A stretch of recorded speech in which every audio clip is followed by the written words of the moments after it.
G'day guys, welcome to episode 210 of AskJackD. We are super excited to be joined by a very special guest for our first episode, coming back from the Europe trip that I've just been on for a month. Have you done much traveling, my heart Taryn? bleeds for you. I know. Yeah, I was watching your photos. It was difficult. So you were following on Instagram, were you? I was, yes.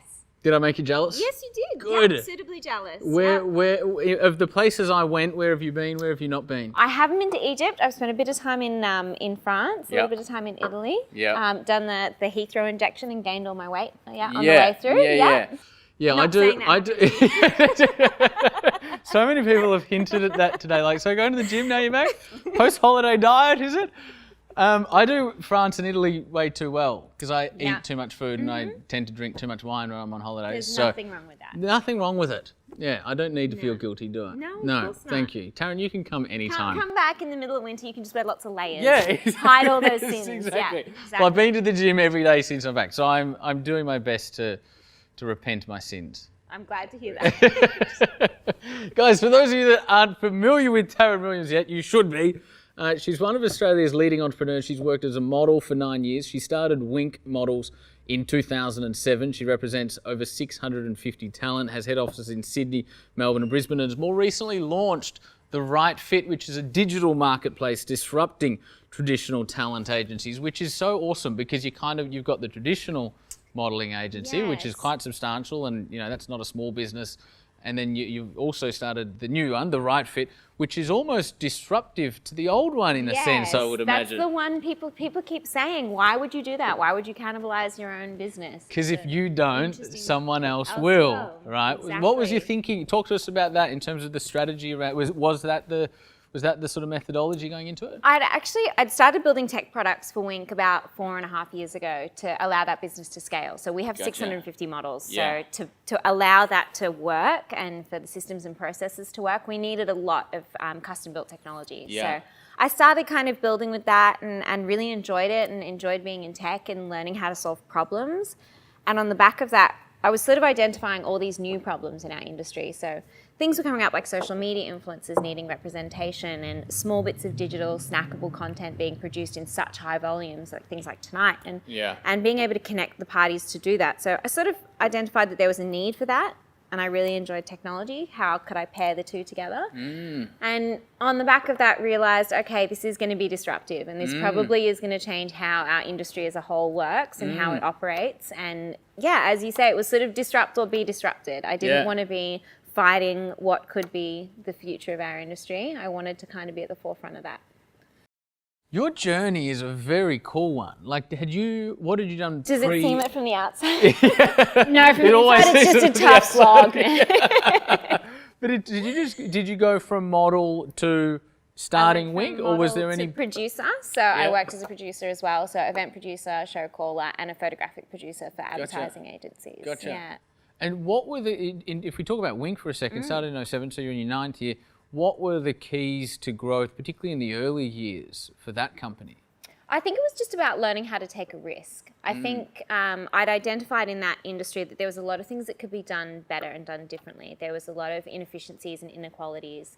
There was things that I wanted to change in the industry, the way talent were treated, how they were paid, how their relationship was with their agents, how agents' relationships were with their clients. So I think I saw that those could be solved and that they weren't terribly difficult to solve, but it was about taking that first step and taking that risk and going, okay, well, I'm actually going to try this with the blissful naivety of youth. I was 21 years old. And I'm going to start my own company. I'm going to start my own agency. Blissful naivety is almost a necessity to start a business. Absolutely.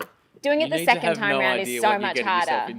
Yeah, absolutely. You need to go, this is just going to be a blissful journey filled with inspirational quotes. I'll be successful straight away. Absolutely. Yeah. Good. Now, for those of you watching on the pre-record, we are also going live on Facebook over here. So hello to Facebook Live, and this is where we'll be getting a lot of our questions from. So all of you watching on Facebook Live, hit us up with your questions in the comments below. Before we get to that, Rosie will share them in a second.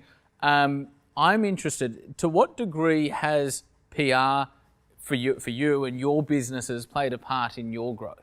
A huge part. It's definitely played a huge role, both personal branding wise and branding for both of the companies, and differentiating both of those companies because they are very, very different in their offering. And we needed PR to make that really, really clear to our client base, to ensure that they understood the differing offerings of each company, and then how my role fits across both businesses. So it's been a really important part of my journey. It probably wasn't something I realized starting out and thought about very strategically. I think it's something that kind of grew and adapted over time, that I realized it's something that I really needed to embrace and really need to be across and use strategically on my journey, because whether you like it or not, you do have a personal brand. So you kind of have to control it.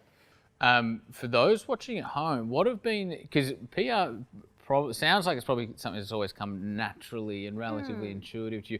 What advice would you give to an early stage entrepreneur who wants to PR their consulting business or whatever it might be? Yeah. I mean, I guess, look, I'll be honest, obviously we're in a pretty cool industry, and people do kind of think our story is cool and that our industry is quite cool. The second time around with the tech business, it's a very different story. You know, there's a dime a dozen tech businesses starting. So I think getting really, really clear about what your values are and what your tone of voice is and what your ethos is and what you stand for, 100%. And then trying to get really, really clear about how you can display that in your market, I suppose. So we spend a lot of time sitting down and writing out, okay, well, what are our core values? What do we want to be perceived as? And then how can we feature in publications that identify with that? How can we partner with brands that, you know, are clear on our core values as well? I think getting really, really clear about those sort of core values, being available, being organized. Like this is a pet peeve of mine when people come to me and ask for advice on, you know, how to get PR, and they don't have headshots, they don't have a website, they don't have any of these things ready to go. The fundamentals. All of the stuff that you and I know that the media just need at the drop of a hat, and you know, an interview can come up tomorrow, and you just need to be available and have all of those things ready to go. It's always the deadline is always 5 p.m. today. Yes, so you need to be able to go, here's everything. Call me. Call me. Here's everything pre-prepared. Make it as easy and as painless and seamless for them as possible. Got to do their job for them. Exactly. They're busy people. Journal, particularly today, right? Because like if you take, I won't mention names, but there's some magazines that come to mind. But they used to have a whole like floor of a building in Melbourne, and now there's 2 people. You know, so it goes from 80, and so they've always been overworked. It's always been deadline driven, but now more so than ever. So the more you can go, here's a link to a folder in Google Drive or Dropbox, whatever it is. Exactly. And just like us, the volume of content that they need to put out. If you can come to them with great opinion pieces or thought leader pieces and say, here's some pre-prepared content, here's all of the attributed quotes, here's some imagery to go with it. I was reading your blog today. Oh, were you? Very, very cool. I'm so glad to hear. I was very impressed. Anything jump out at you? The Snapchat blog I was reading. I absolutely loved it. It was really great, wasn't it? Because we love a collaboration, you know. I think that's really cool too. I didn't even realise that was a collaboration. So Tom, the guy that wrote it, had reached out and said, like, you know, I think there's a really great synergy between what we're doing, and I'd love to write a guest blog for you. And I was like, absolutely. Gotcha. So, because it seemed very organic, and there's a lot that's been written about Snapchat, but reading your blog on the blog that appeared on your website on Snapchat, there was actually new stuff there. So that was very, very cool. So that's another thing I would recommend. Reach out to people and ask to collaborate. I'm also the biggest one for like the cold email and cold phone call. I don't mind that. I always reach out to people that I admire, who I think, you know, there'd be some synergies, we could work together. I'm like, can we find a way? Like, let's have a coffee, and I'm sure that there's like something we could do together. People really appreciate that. Totally. Very, very cool. Rosie, how are the questions looking? We've got lots of questions coming in. Good. Shoot. Okay, let's go with Lisa's question. So Lisa and Dana both ask, if you're entering a market which already has a number of players, how do you differentiate yourself and your brand? I think getting really, really clear on how you are different, and getting really clear on how to communicate those best. So whether that is sitting down, I mean, we've got an amazing creative director as well, and a PR agent and publicist that we work with on things like that. But it comes from your core team, sitting down with your team and going, okay, well, how are we different, and how are we going to communicate that, and make it really, really clear and simple. People don't want to be inundated with lots and lots of different fancy messages. It needs to be really clear, it needs to be really crisp and concise, it needs to be on your homepage, and it needs to you need to drive that message home like repeatedly over and over again, because we all know we're all saturated with information day in, day out across so many different channels. It needs to speak across all of it. Consistency, you know, across all of your channels, making sure your social channels talk back to your website, talk back to what you're saying on your personal website. People need to know that. It needs to be really clear. So agree. From my view, I would reiterate what Taryn said earlier, in that you're talking about your life and world pre-Wink, and you knew, you said there was inefficiencies and there were inequalities, and you understood the consumer. She understood, you understood your consumer, because you were your consumer, right? You were scratching your own itch. It's the same with me with Entourage and MBE, my business prior to this, to a degree, in that I am my student in a lot of ways. And so if I ever look at a marketplace that's saturated per se, I go fucking amazing, love that, because it's proof of concept that there is a marketplace. Absolutely. And I have I'd say a healthy disrespect, maybe a huge disrespect for the standard of business in most businesses, in most industries, particularly in Australia, I'm sorry to say, but it's true, right? And my view is it's the marketer and the business that can best understand, empathise with and communicate the problems of their consumer are the business that wins. So don't be perturbed or sort of intimidated by lots of competition. If there's lots of competition and therefore a marketplace, and you connect with the consumer better than the rest of them, which is what we do in education, it's what you do in modelling, then you steal market share, right? Like we're stealing market share from universities, and universities education is one of the biggest industries in Australia because we understand learning and we understand education, we understand our consumer better than just about anybody, right? And the same is probably And I really true love for what you said about not being fearful just because there's other players in that market. Yeah. I think it's so true. Like if there's obviously a proof of concept there's a requirement for what we both do. And even if there's like 8 zeros after their revenue number, like even if they're doing hundreds of millions, billions of dollars of revenue, and you know, I see this now, particularly with we started a business recently called the Entourage Beanstalk. So we deliver entrepreneurial and innovation training into large businesses like Suncorp and governments and really large organisations. It's the same. They face the same challenges that every other. So even if they're big, don't be intimidated by them. It's not the big that beats the small. It's whoever best understands the consumer. They win. That's how disruption happens, right? That's exactly how disruption. Particularly when they get you and I could talk all fucking night. We probably will. Sorry, good people of Facebook, you'll be here all night. Yeah. Particularly when they get big and there's 8 zeros after like if they're doing $100 million revenue, $1 billion revenue. With growth, that's right. With growth and size and bureaucracy comes a disconnect from consumer. So if there's large, like super, like extra large competitors, again, I go fucking big tick, let's go, and we'll just build a relationship. And traditionally, those incumbents are focused on that top 20% where they earn, all of their profits from. Exactly. This bottom 20 that's being underserviced or really has a different requirement but has nowhere else to go. Yeah. It's what you go in and target. Yeah. Get that 80%. Rosie's a bit of a time freak.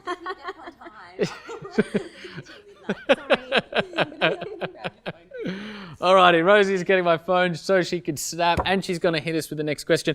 How are you enjoying Ask Jack so far? Oh, I love it. I'm going to be here every night. You can swear more, you know. Oh, can I? Yeah, we swear. We swear a lot. I've spent all pretty this much time anything is allowed here. To swear in life, and now it's like, this is my calling. We're home here, exactly. Should have got that briefing. Yeah. We'll fix that for future.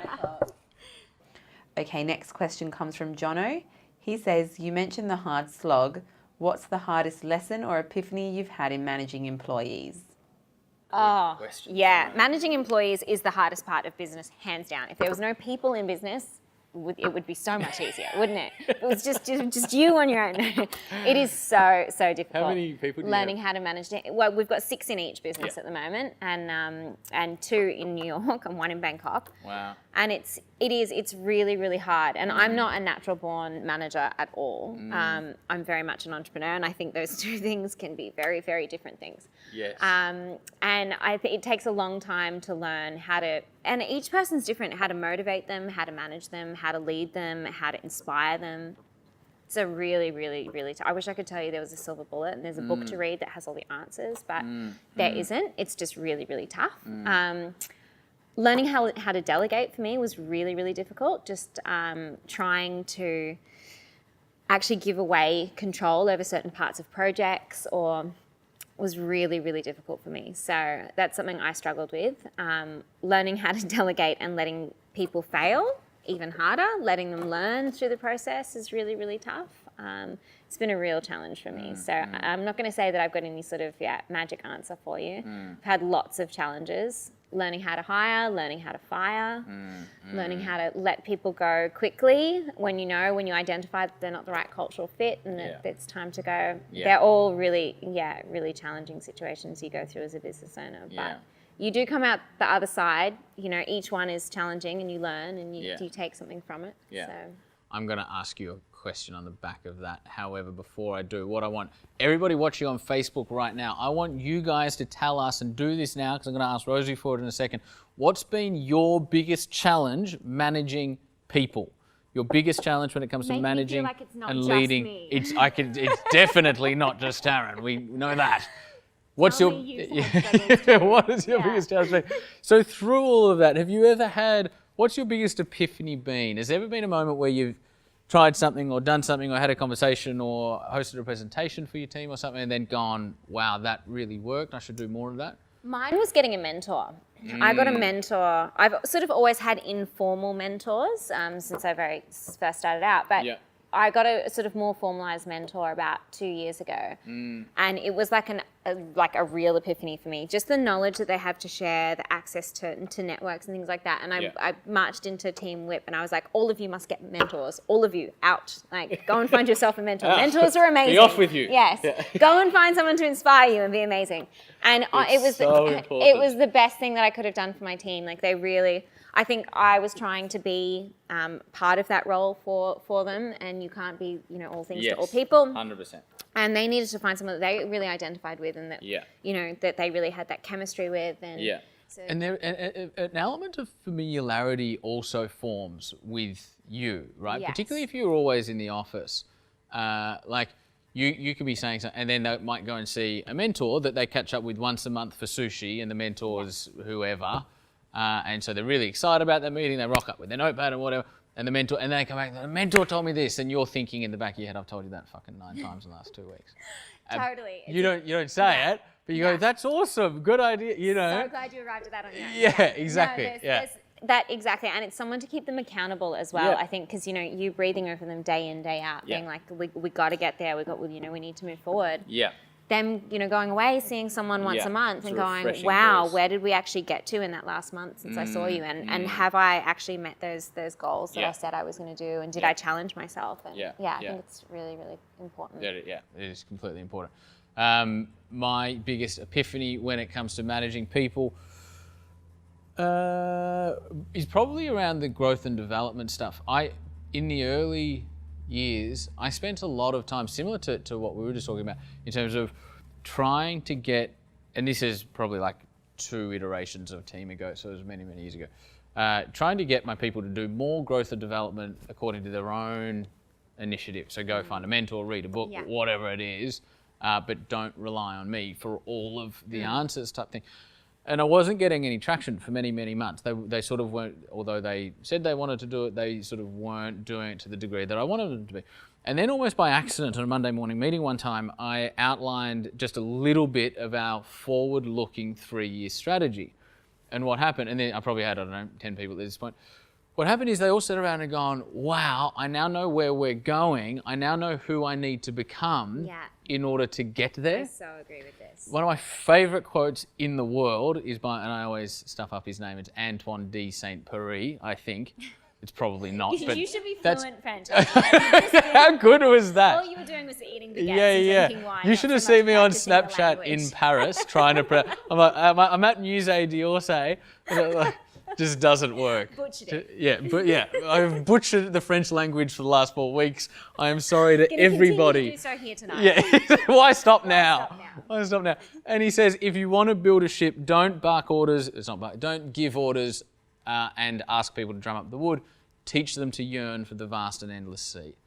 Beautiful. And in terms of like one epiphany, and so that's what vision. I always talk about vision, mission, values. It was really cool to hear you talk about values before. Vision and mission is it's what is the vast and endless sea out, and talk about that and talk about that. And when you think you've spoken about it too much, talk about it again. Yeah. Right. And if you continue to do that, and you'll always need to offer direction and guidance and mentorship. It's not about sort of dispelling any of that. It's just about give them visibility, help them yearn for the vast and endless sea in the future, and they'll work out, if they're the right people, they'll work out who they need to become. And if they're not, let them go. Yeah. Push them off the ship. Yeah. Yeah. Damn straight. No, Yeah. I totally agree with that. You need to Walk the find those plank. people that want to get in the trenches with you and that they're so ingrained in what you believe in and where you're going on this journey. They're going to go to war with you every single day. They get in those and trenches go above and beyond and and do the mentor, all of that stuff. Not, exactly. They can don't see do the the vision. mentor. Don't do do the No, mentorship thing. That's not my advice. It's not, nor is it mine. We're getting lots of comments from the audience. They're also saying don't do your mentor. Sometimes what I do, because I think so fast, my mouth doesn't go. And so I stop thinking mid-sentence so and I move on to the next one. Just do the mentor thing, I think is what I was going to say. Anyway, we can move on from that. Seek out a mentor that you have a professional relationship with. Thank you, Taryn. you. You can come anytime. I need Taryn as a safety net. All right, Rosie. Okay, next question.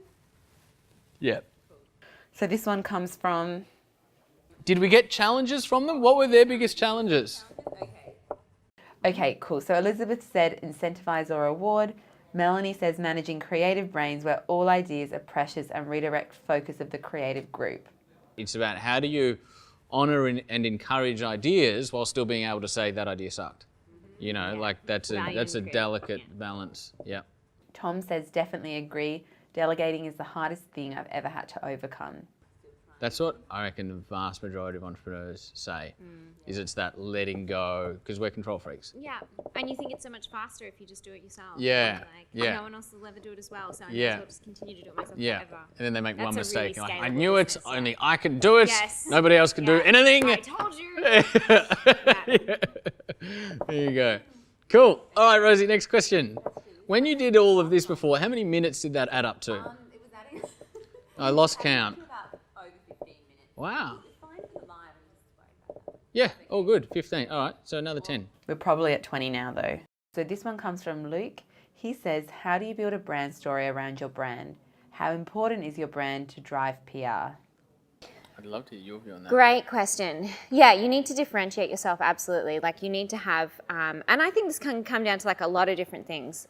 In my case, people I think will also say it comes down to a particular look. And, you know, there's also the stories of entrepreneurs who dress a particular way or wear one consistent uniform outfit every single day. You know, Steve Jobs was a classic case of that. Yeah. And he was very identifiable because of that. So I think you do need to get really, really clear in differentiating yourself. And you can't be all things to all people, as we sort of keep saying. So 100%. you can't just be the next female entrepreneur or the next whatever it is, tech entrepreneur. Yeah. Get really, really clear on what your message is and what your brand story is, and what 3 things you're going to hold close to your chest and what your values are, and speak about them and consistently continue to speak about them and hold them close to your chest and say, this is what I want to be known for. This is what I can authentically speak about. This is what I truly believe in. And it can't be this contrived, this is what I hate seeing, is that really contrived, lame, awkward, you know, I can't follow this person on social media anymore kind of brand where you're like, I'm trying to be something that I'm not. I'm trying to craft this version of me that lives externally, and, you know, it must be exhausting, number one. Yes. But number Completely 2, unsustainable. anyone with half a brain can see straight through that. Exactly. And yeah. it's- Authenticity is such a key word for me in brand. Yes. It has to be an extension of you. Otherwise, it will be incongruent. People will see. You'll burn out. Yeah. Who wants to do that anyway? You No, know? totally agree with you. So Cool. yeah, find something that you authentically care about and believe in, and that you can talk like in all honesty and care about. And that was Jobs' magic. You know, he obsessed about technology and how technology could affect consumers and how it could help us sort of move civilization forward. And, you know, so he was great at it. He loved creativity, he loved simplicity, he loved design. So Apple was a true reflection and an extension of Jobs, and in my view, it's that authenticity. It often comes from founder-led businesses. It's an advantage that we have that UBS Bank doesn't. Yeah, people want to identify with a human being behind the brand. That's right, and a founder-led brand because the founders around hopefully can breathe that personality into it really effectively. And inspire their workforce like we're going to be really, really, really good at doing, Exactly. leading and not being dictators, right? Yeah, exactly. Love that, Rosie. Next question. A really good question around that actually, personal branding. This one comes from Tom. He asks, how important is linking your personal profile to your brand? I have a fear of making the business look too small when I'm trying to be disruptive in the industry, but also understand the importance and trust that using your personal profile gives the brand. Why is he fearful of? I mean, so many great businesses started from Tom. Tom, why are you fearful? Like, Talk to us, Tom. So many businesses started from just one person, one founder, and went on to disrupt an entire industry. Don't be fearful of. And fear is a terrible reason to make any sort of decision. You know, they come from two places, don't they? Fear and love. And I think fear is don't be led by fear. All of us have started somewhere, and I started a one-man band. Like, you know, that's where you start. It's a great place to start from. And, you know, if your consumers, or I'm not sure what space you're operating in, can feel that passion and that energy and that drive and that verve, why would they not want to come on that journey with you? I love what you just said. Fear is not a good space to be making decisions. Like, that's, yes, so profound. From a branding perspective, Tom, my argument to you would be people connect more with people than they do brands, right? So we connect more with people than we do businesses. And so so there's a distinction between being the face of your business and your personal brand enhancing your business brand. Difference between that and being the brand, right? Like a Tony Robbins is the brand. If he's not on stage, the wheels aren't turning. Love Tony, and he certainly got a lot more ventures today, and so what I just said is only true to a very small degree these days, but if you go back 10 or 20 years ago, he needed to be on stage. And so we're not talking about that, but if you think about like a Richard Branson to a Virgin, or a Steve Jobs to an Apple, or a Taryn to a Wink, right? You can construct it in such a way where you're not the brand, but your personal identity adds personal equity and brand equity to the brand. The other thing is your business can't do interviews, right? The entourage can't go on Sky Business or on Sunrise. Someone's got to be the mouthpiece, right? And so I think it's just about being comfortable. Only if you are comfortable, right? This is the other thing, is if you're not, then just own that, right? Like, I don't have the view that everybody should go out and build a personal brand. I think it's useful. I think it's effective. I think even if it's uncomfortable, you should still try. But if you absolutely hate it, like my view is, and it comes back to this authenticity thing, right, is you just need to do whatever's true for you. So provided you're not completely against it, I think particularly in the early years it can help. If you're fearful that one day it'll help prevent you from selling the business, then a couple of years before you sell the business, you dilute your involvement from the brand stands on its own 2 feet, and you sell it a few years later. And so there's so many different ways you can maneuver the whole journey so that there is very little downside and no need for fear. Yes, agreed. And the only other option, because as you say, businesses do need some sort of talking face. If you're going to put someone else in that role, be very, very careful about, you know, that opens up a whole, I would be much more fearful of that. Same, 100%. So. Yeah, very good call. How are we doing, Rosie? We're going over time. Oh, okay. Are we wrapping? Okay, now I'm talking to them about something. What am I talking to them about? You're talking to them about our new free PR short course. Guys, we've recently developed a PR short course for you guys. We've done it for free. I think I actually told them when we did an Ask Jack about a month ago. I filmed it just before we filmed an Ask Jack about a month ago.